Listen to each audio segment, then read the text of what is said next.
مومنو، میں تم کو ایسی تجارت بتاؤں جو تمہیں عذاب علیم سے نجات دے، وہ یہ کہ اللہ پر اور اس کے رسول صلی اللہ علیہ وآلہ وسلم پر ایمان لاؤ اور اللہ کی راہ میں اپنے مال اور جان سے جہاد کرو۔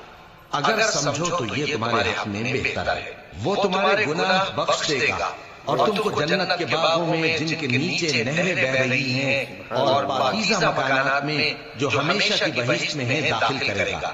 یہی بڑی کامیابی ہے۔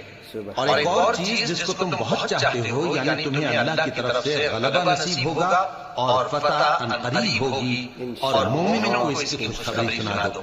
مومنوں، اللہ کے مددگار ہو جاؤ، جیسے عیسیٰ ابن مریم نے حواریوں سے کہا تھا کہ بھلا کون ہے جو اللہ کی طرف بلانے میں میرے مددگار ہوں؟ حواریوں نے کہا کہ ہم اللہ کے مددگار ہیں۔ سو بنی اسرائیل میں سے ایک گروہ تو ایمان لے آیا،